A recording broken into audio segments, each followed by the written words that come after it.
Bapak, Ibu, dan saudara-saudari yang terkasih dalam Tuhan, kita masuk lagi pada masa Advent yang kita buka pada hari Minggu pertama Advent hari ini dan juga sudah dimulai tadi malam.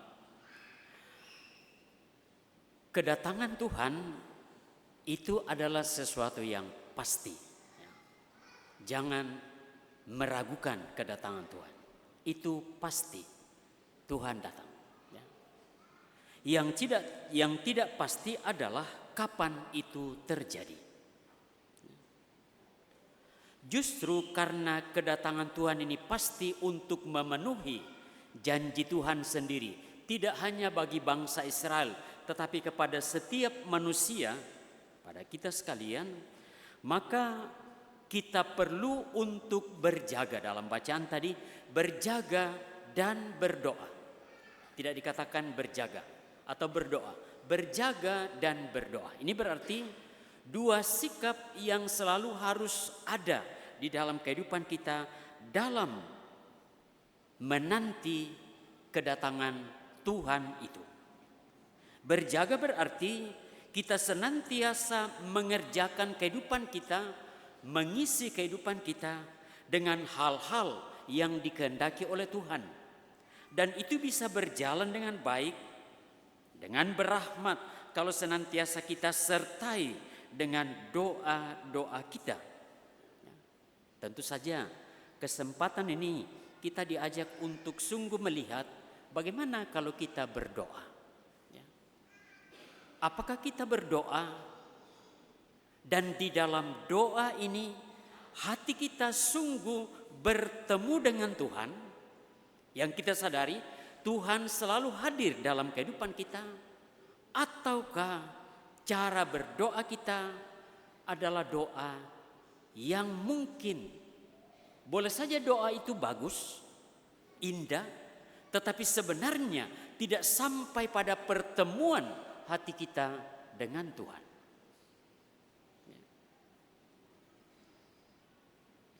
Gereja mengajak kita untuk sekali lagi memahami kedatangan Tuhan yang biasa disebut sebagai akhir zaman. Bacaan-bacaan pada hari-hari terakhir tahun liturgi dan kemudian kita masuk pada tahun liturgi yang baru hari ini, tahun C, berbicara tentang akhir zaman. Mengapa gereja berbicara tentang akhir zaman?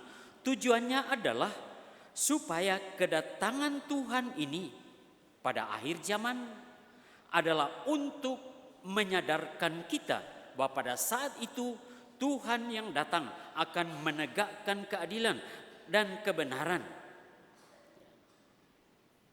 Tuhan adalah keadilan kita. Mungkin perlu kita bahas sedikit tentang akhir zaman. Beberapa kali kita lihat di medsos berbicara tentang akhir zaman. Seolah-olah akhir zaman itu akan datang serentak. Seperti pada zaman Nabi Nuh. Semua serentak. Dan ada macam-macam situasi yang menakutkan. Mungkin memang ada situasi menakutkan secara pribadi atau bersama. Tetapi sebenarnya di dalam gereja Katolik tidak ada pemahaman akhir zaman yang seperti itu. Yang ada dalam gereja akhir zaman adalah saatnya kehidupan kita selesai. Dan itu kita tidak tahu kapan. Karena kita tidak tahu kapan selesai, maka kita berjaga sambil berdoa. Mungkin ada dari antara kita yang akhir zamannya akan selesai hari ini, besok, lusa, minggu depan, tahun depan, atau masih puluhan tahun yang akan datang. Tetapi percaya, akhir zaman yang akan datang nanti sudah kita bentuk dan kita sadari, kita siapkan hari ini. Tidak hanya akhir zaman, tetapi kehidupan kita selanjutnya juga kita kerjakan hari ini. Saya sedikit mencoba memahami, ada yang saya lihat di medsos pasti mungkin banyak yang lihat itu ya. Ada 4 anak kecil, saya kira mungkin anak kelas 3, kelas 4 SD, ditanya oleh mungkin gurunya, dan dengan polos mereka menjawab. Mereka 4 orang. Mereka duduk, kemudian guru atau pembina mulai tanya. Tanya kepada anak pertama, nanti kamu mau jadi apa? Dengan mantap dia menjawab, guru. Oh, bagus. Beralih ke anak kedua, nanti kamu mau jadi apa? Polisi. Mantap. Yang ketiga, kamu nanti mau jadi apa? Tentara. Tiba pada anak keempat, nanti kamu mau jadi apa? Dia malu-malu untuk mengatakan. Ditanya, malu mengatakan. Ayo, dia ajak ke tempat yang lebih tenang. Nanti kamu mau jadi apa? Di situ baru dia tegas mengatakan, mau jadi penjahat. Anak kecil ini menjawab, mau jadi penjahat.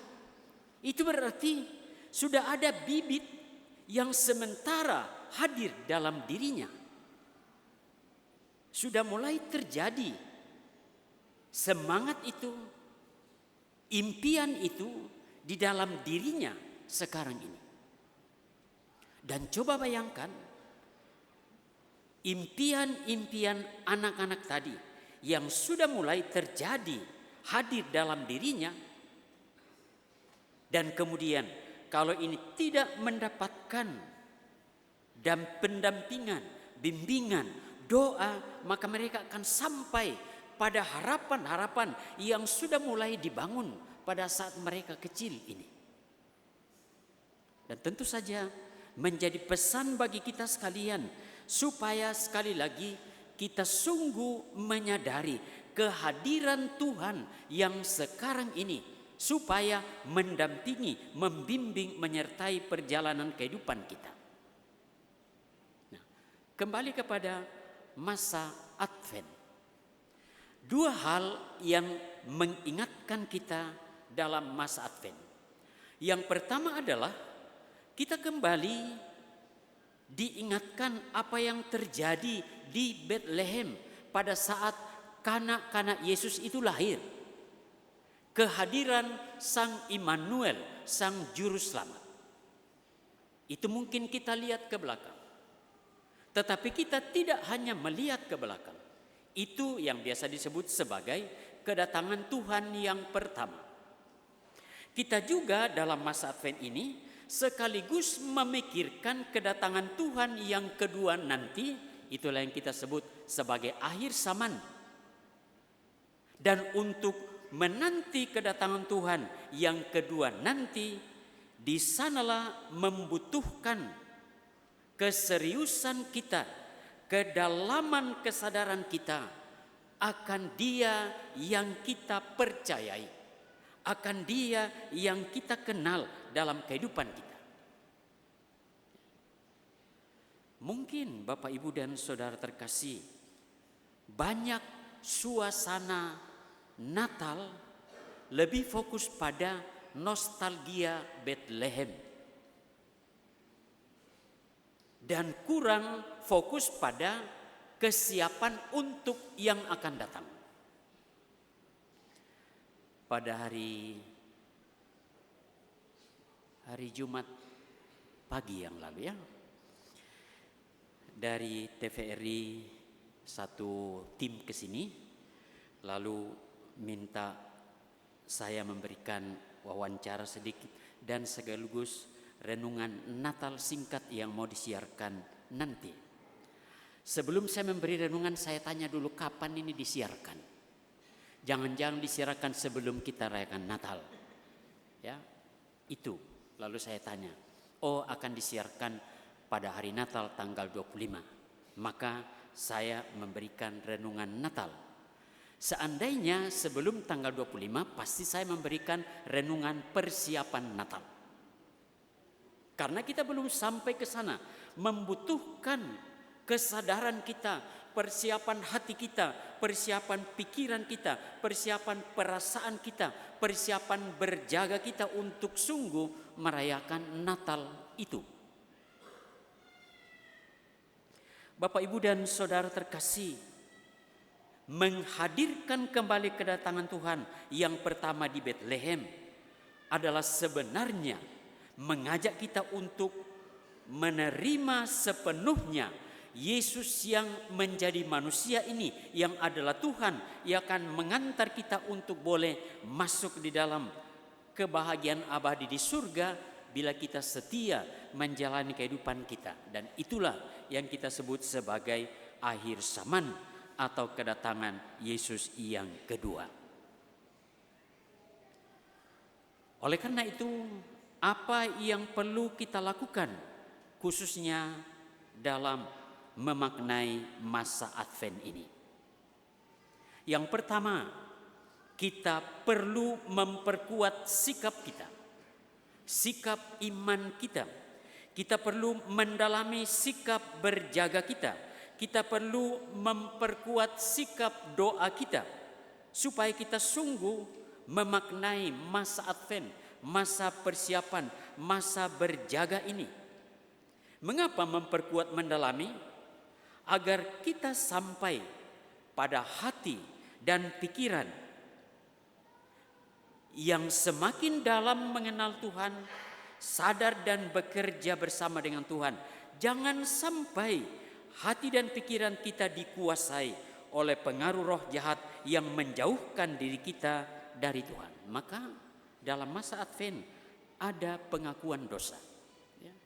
Ini untuk memperkuat sikap kita, mendalami sikap berjaga kita. Kita juga berjaga agar jangan sampai perkataan dan perbuatan kita menyakiti Tuhan, menyakiti sesama. Ya, barangkali kadang-kadang kita kurang sadar bahwa mungkin sikap kita, mungkin pernyataan kita sebenarnya menyakiti Tuhan, ya, menyakiti sesama. Maka perlu kita berjaga, perlu kita senantiasa menghadirkan roh Tuhan supaya kita dilindungi agar kita tidak masuk dalam sikap-sikap yang menyakiti Tuhan atau sesama. Mengapa demikian? Karena Tuhan mengendaki adanya perdamaian, adanya persatuan, adanya kasih persaudaraan. Dan itulah yang biasa disebut kita beriman dan sekaligus mewujud nyatakan iman kita itu dalam kehidupan ini. Oleh karena itu, Bapak, Ibu, dan Saudara terkasih, mari kita terus belajar menjadi saksi iman yang nyata di dalam kehidupan ini. Dan menjadi saksi iman yang nyata, itulah yang disebut tadi berjaga sambil berdoa. Bekerja sambil berdoa. Atau berdoa juga sambil bekerja. Oleh karena itu, semoga dengan rahmat, dengan penyertaan, dengan lindungan Tuhan, kita semakin mampu membentuk sikap iman sepanjang hidup kita, semakin setia, semakin yakin, semakin berani untuk mengambil bagian di dalam kehidupan beriman ini. Semoga demikian. Amin.